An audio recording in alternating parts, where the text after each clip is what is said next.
why do we need leadership? Here you are, a director of the Global Institute of Sustainability, and that puts you in a position of leadership. So in a sense, we have leaders, right? Why do we need more leaders for sustainability, especially among scientists and engineers? I think there's a number of reasons why we have to be thinking about leadership more broadly. And it begins by recognizing that if you take, for me at least, and I'm going to talk in the context of sustainability because that's what I know and that's what I do. If you think about the sustainability project, where sustainability is defined in the way that we talk about it as universal, intergenerational human well-being, you don't have to spend a lot of time thinking about that before you realize that you're kind of talking about the totality of the human experience, past, present, and future. So scope is big here when we're talking about sustainability. Far too big for any one individual to even pretend that they can get their mind around it, and certainly far too big for any one individual to be truly leading in any kind of an engaged sense. At the same time, the nature of sustainability problems are that they tend to be systemic. They tend to be the kinds of things you'd expect from a complex system where nonlinearities are important. That means you have to have, in my mind at least, a certain transdisciplinary capability and a capacity for different voices to come in and out of the conversation, but nonetheless have a coherence to them. So this is now suggesting that as you start to get into the idea of sustainability, that you've got to have people who can work together, who can think collectively in systems or about systems, and bring transdisciplinary skills. And recognizing that there's so much uncertainty in these deeply nonlinear fed-back systems that it's going to be hard to know for sure whether you're even going in the right direction. This is pointing then towards aggregates of people who are working together in subsets, however you can manage to create subsets, where there does need to be a sense of leadership in that group. It may not be leadership in the traditional, I'm your leader and you are my followers and you're going to be coming along, but maybe more in the sense of, say, an expedition leader like the Lewis and Clark expedition, or probably even a better analogy are space shuttle missions, where, yes, there is a mission leader, a mission commander, but at any one time, any member of the crew could be demonstrating substantial leadership of what's happening. In other words, as their voices and their skills come in and are needed, they come in and out. Now, that kind of leadership, if you kind of think about it, is not the kind of thing that you find in many places. I mean, it is kind of space shuttle expedition kind of stuff, or occasionally businesses will do something like this with innovation teams or skunk work type teams, but by and large, it's not that common.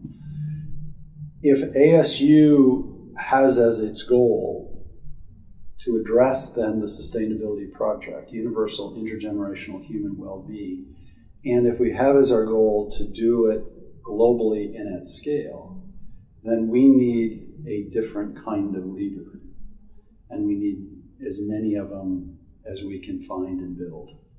And I want to put the emphasis on build because it's my belief that leaders are more built than they are born. So that's broadly the reason that I'm doing it. And yes, we do have good leadership. I think Michael's a remarkable leader. We've got great leadership at the executive vice president level. We've got some good leaders in the institutes and the deans. But we need more. When I first got to ASU, you were the director of Lightworks. Right. And I was curious about that. I couldn't really figure it out. I think a lot of people are like me. We're familiar with a certain organizational structure. We inherited it from the Industrial Revolution. The military is often held up as the epitome of this example of a top-down, hierarchical, sort of tree root metaphor of an org chart. We think of this as leadership. So I asked you, what is Lightworks? Is it a center? Is it an institute? Is it what is it that I could recognize? And you said, Tom, think of it as a movement.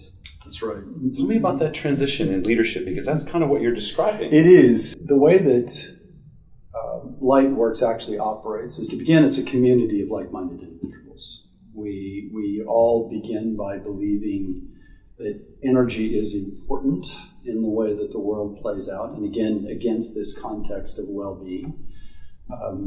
I would argue that you cannot live well. People cannot live well without access to modern forms of energy. They just can't. And therefore, there's a certain social justice aspect to energy. There's a certain aspect of impact on the environment, impact on climate. And this group subscribed to that point of view. And that is the underlying sort of values that motivate it. But then beyond that, it was a group of people that genuinely believed that there was more opportunity if we were acting in concert than if we were acting alone. And the reason I use the word concert is important, because in working with Lightworks, I'm not asking people, in spite of the fact that I'm the director, I'm not asking people, please follow me. Or I'm certainly not telling them, you will follow me. What I'm saying is that if we use our skills, if we use our capacity in concert, there are important things that we can do. So let's talk about what does it mean to act in concert. And this kind of reinforces what I said a moment ago about leadership, because that's really what we're talking about, is people in the organization structure is emerging because of a set of ideas and principles that they share as a cohesive unity. Nobody is creating them. There is no clear delegation of authority into this group of people, certainly not below my level.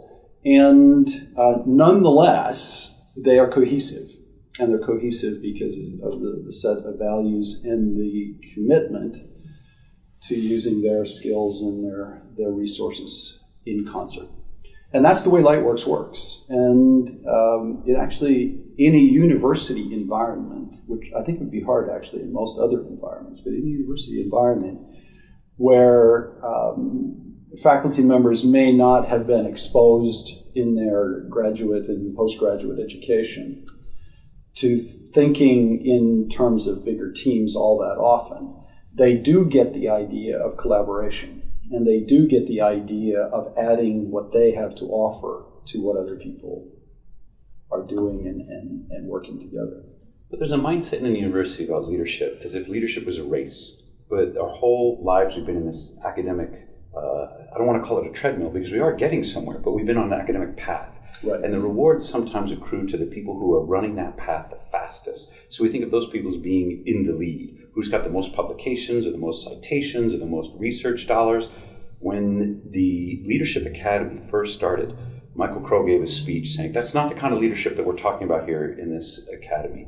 Could you remind us of what he was talking about? What kind of leadership is it? Yeah, well, he was emphasizing that his vision for the New American University is that we solve problems. That we are aware of our place, that we're aware of the needs of society, and we are reacting to them in the first instance. And so our work is not done, and not even necessarily justified, by a publication. It's when we go beyond that and begin to actually apply. And that is, in Michael's mind, and I would agree with him, a step beyond the normal thinking of the kind of, and I agree with you, it's not a treadmill, but for lack of a better metaphor, that's not what we're talking about here. Now, I would say at the same time, what I'm talking about with these aggregates of people and leadership as an emergent property and the willingness to take on accountability as an emergent property is not inconsistent with faculty members progressing their own career.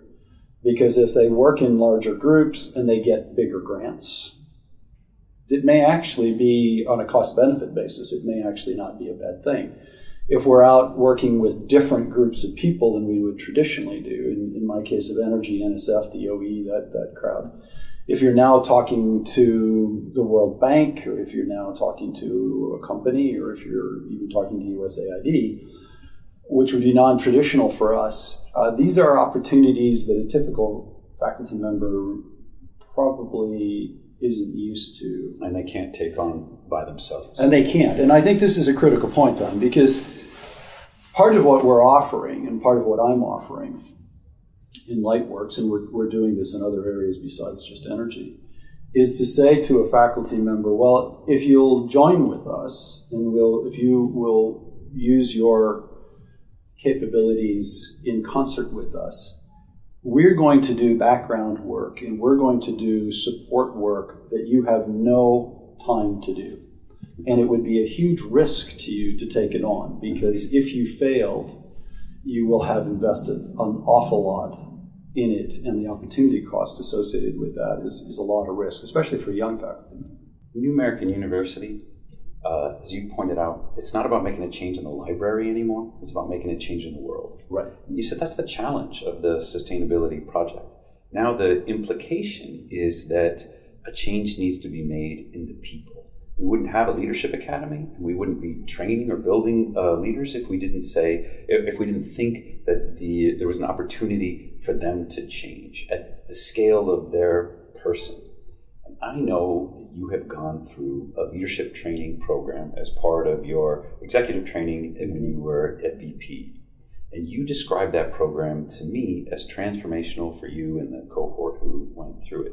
Can you tell us a little bit, because now we're treading on the scary part of, what do you mean I have to change, Gary? I thought the whole rest of the world was going to be the thing to change. And what was that your transformation like? Yeah, I did say all of those things, and it was in fact the case that it was a transformational experience. And the transformation in many ways involved two really big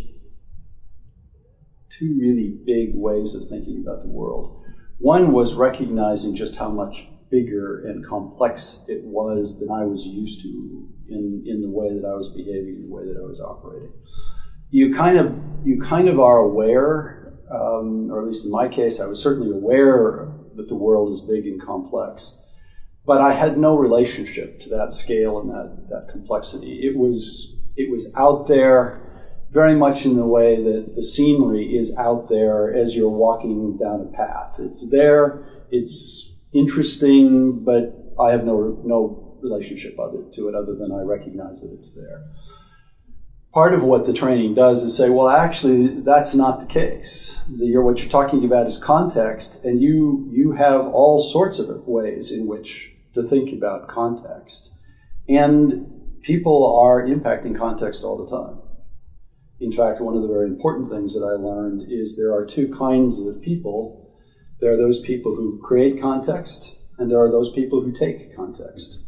And if you are not creating it, then you're taking what somebody else is creating.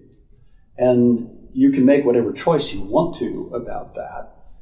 In the case of being the leader in BP, you must be of the former category, but as any individual thinking about it can make whatever choice they want. But if you do choose to be a context taker, you just need to know that there are people out there that are creating. So this is the first thing, is to recognize that big wide world is not happening by accident. There may be unintended consequences associated with what people are doing, but it's not happening by accident. People are doing that. And you can choose to engage in it, or you can choose not to engage in it. So that was the first really big thing. Then the second thing was to really get grounded in reality, which is, and what will people do and what will they not do?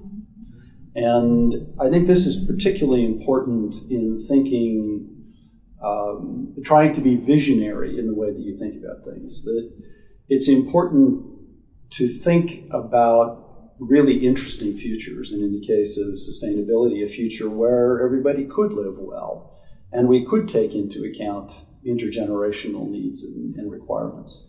But at the same time, the minute you start thinking about what am I going to do about that, you have to be grounded in reality. Mm-hmm. And how do you come to understand the balance then between how you can impact context and how far you can push the system and how you go about pushing the system, and where it begins to get to the point where you're really stretching reality to think if you're going to be able to do that. And a large part of being successful in BP was about that balance, actually. Is how do you kind of make sure that you're not taking people into projects that just have no hope of ever succeeding. Okay, those two examples you give are both things that leaders need to learn about the world and their relationship with the world. Right. But many of the activities in the Leadership Academy, they're really about learning about yourself. Right. And you haven't touched on that yet. Yeah, and let me say two things about that. First, I will comment on the internal part of it, but I also would point out that in my mind, we've gone through phase one of the Leadership Academy. I'm going to be going back to people, including you at some point in time, and saying, we're not going to do it like that, but there's a whole other set of conversations that we now still need to start having about the nature of leadership that is more about some of the things that I was just talking about. Now, with respect to the internal part of it, there's a lot of just kind of basic good sense associated with being a leader and for that matter, being a manager. But there are a few things that I think that are especially important to be able to grasp. And we talked about all of these in one form or another in Leadership Academy. And I'll just illustrate with a couple of examples. The first example I would give is being able to really tell what's important versus things that are going to be out there and they may need to be dealt with, but they're not so important. And the way that I describe it when I talk to people is in terms of blue chips and red chips, or blue chips and white chips, meaning in the penny ante poker I grew up playing, a white chip was worth 1, a blue chip was worth 10. It's really important to know when there's a blue one on the table versus when there's a couple of white ones on the table. And a good leader is actually quite good at that. It's saying, I'm not really going to spend any time on this. I'll either get somebody else that can handle it and it's appropriate for where they are in their career development, or I'm just going to tell people, fine, do whatever you want to do and get on with it. Because if you treat everything that comes onto the table in front of you as equally important, you'll have no capacity to use your time. And about the most important thing a good leader knows how to do is to allocate their time so that they allocate it to those things that are really going to matter. So that would be the first example that I would give. Then I think there's another important thing that we talked about, not quite in the way that I'm going to describe it, but we talked about this kind of in this way, and that is self-awareness and awareness of your impact on other people. And the way that I more informally describe it is getting out of your head and into the head of the people around you. Too many young leaders are so wrapped up in what's going on inside of their own head, they have really very little appreciation for how are the people around them reacting. What is it that motivates the people around them? What is it that these people aspire to? How is it that they and you are going to relate to each other in a way that's mutually beneficial? So the second really important thing that I would say is really focus on getting out of your head. Don't mess up your own head. And be more in with other people. And then the third example I would give, and I think you and I have actually talked about this, is the notion of kind of people's preferences with respect to risk and with respect to structure. And the way that I describe it is in terms of settlers and pioneers. And an organization, just to be clear, needs both. Settlers are the kind of people that tend to like a little more structure. They like things to be a little more ordered. They would prefer the courthouse to be in the center of town, school in one corner, the church in another corner, the sidewalks are clean and straight, and people don't spit on the sidewalks either. Pioneers would rather be out on some untrodden path meeting with people of all sorts of unusual descriptions, and coming back with these incredible stories of places far and wide. You need both. And the important thing for a leader to understand, and this was particularly important for me in China, is that there is a big difference in the way the two see each other. Pioneers have a tendency to look at settlers and say, you have only one life and that's the way you want to live it. Mm-hmm. Whereas settlers will tend to look at the pioneers and say, you are a threat to order, mm-hmm. and you need to either be banished or hung. Mm-hmm. And why is that important? Well, because you do absolutely need these people who are the settler types to create an organizational backbone. They build things. Yeah. To make sure that there's a certain degree of stability associated with the organization. As it turns out, people do want to get paid every 2 weeks. And the fact that a pioneer came in there and had a lot of really great ideas and they didn't get paid every 2 weeks just doesn't cut it. Whereas a good settler type, it's probably just exactly what you need to make sure that happens. On the other hand, if you don't have those people who are prepared to think out of the box, and if you don't have those people who are prepared to take the organization in somewhat of a different direction, then you're going to ossify, and the whole thing is going to get very rigid, and the ability to adapt to any kind of change gets to be very limited. Now, there is a third type of person, and you need a few of these. You don't have to have a lot of them, but you need a few of them that I describe as the navigators, and they're the ones that have to kind of sit right at the boundary between chaos and order, mm-hmm.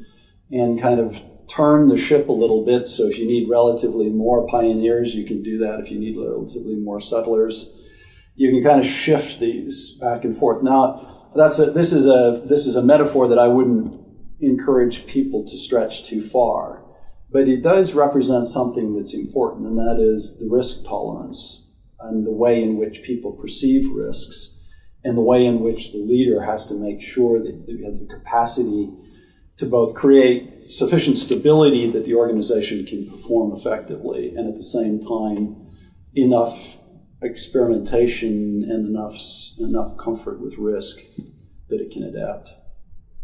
Leadership Academy at ASU has gone through several generations. I think we're in our 4th year now.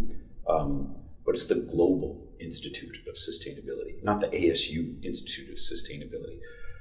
What do we do to scale out from the leaders that we're building here and the institution and organization that we have here so that we can make the impact on the world that the world needs? Yeah, that's a really good question. And this is one that Michael's been speaking about more often. In fact, he just gave a speech at the 10th anniversary of the School of Sustainability. And it was actually a bit of a dark speech, which is not all that common for Michael. He's usually pretty upbeat.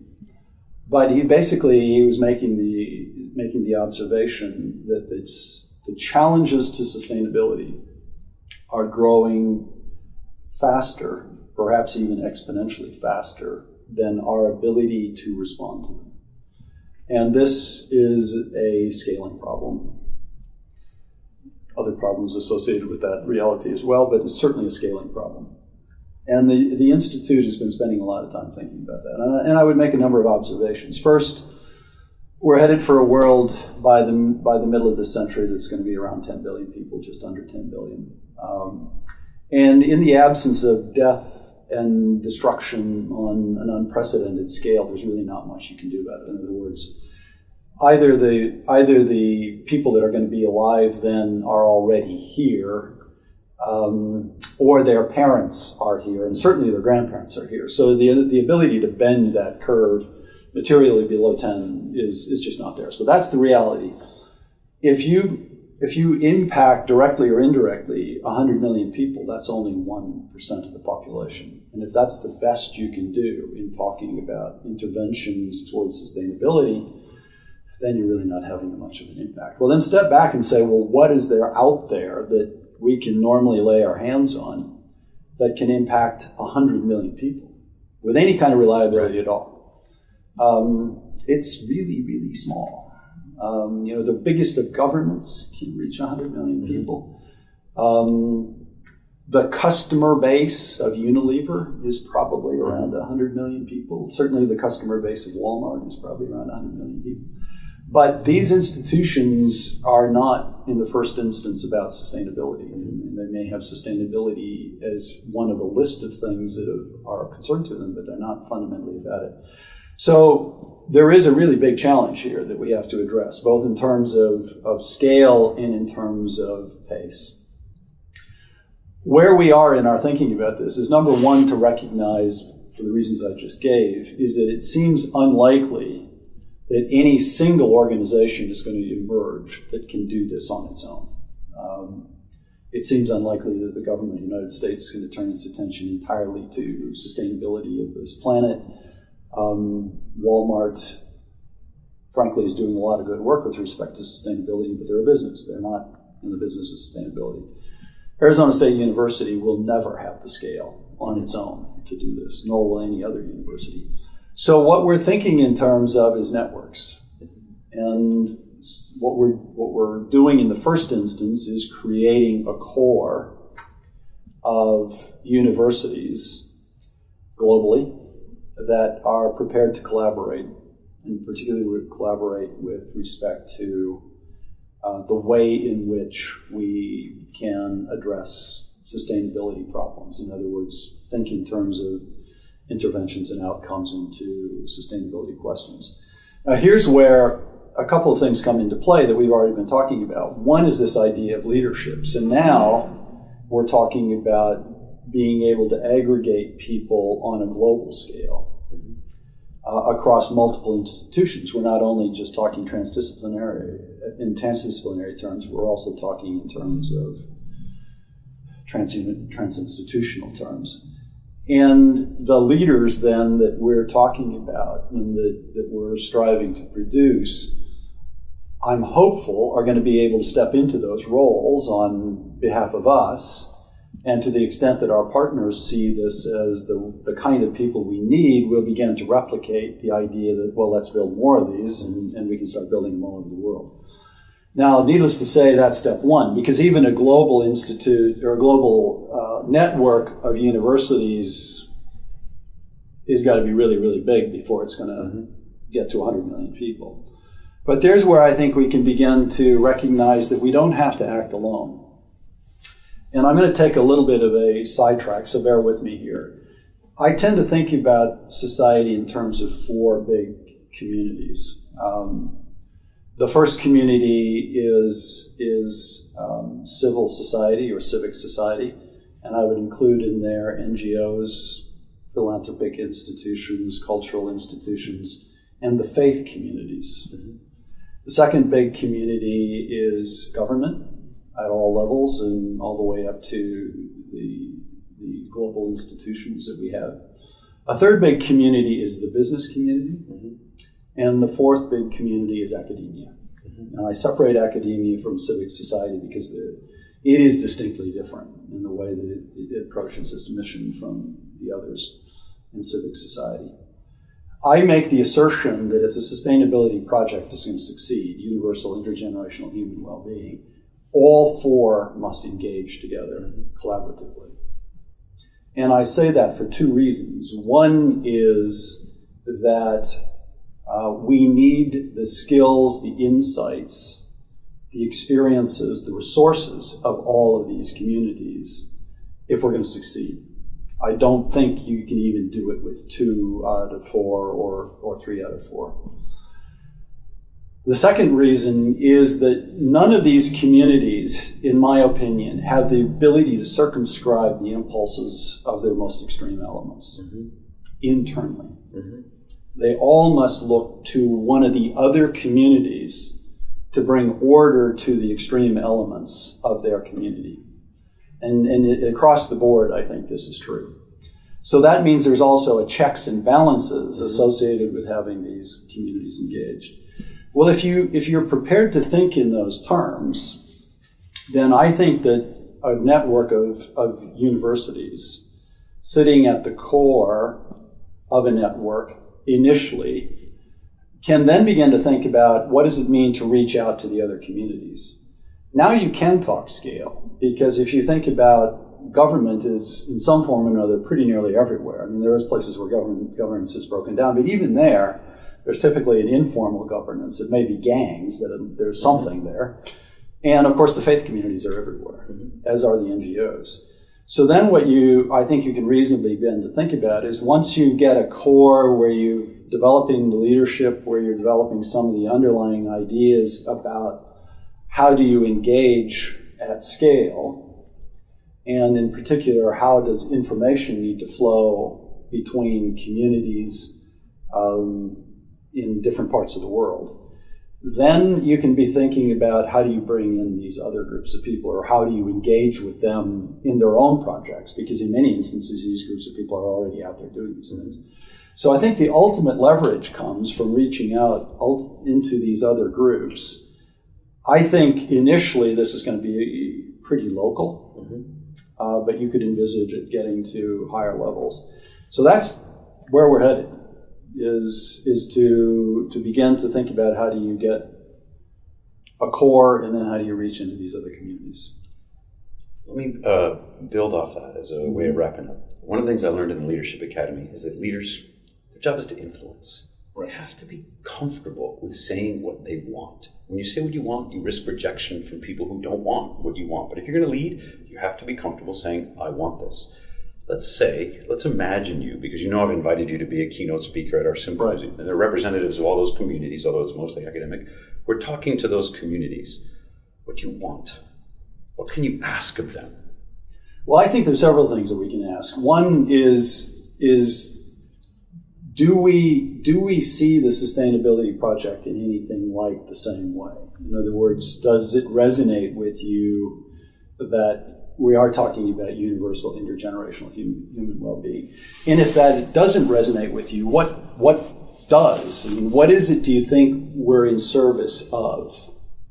And can we get to some sort of a consensus, or even just a balance point where we have some sense of what we think it is that we're in service of? And then if we are, then is there a way that we can act again in concert, this idea of being in concert?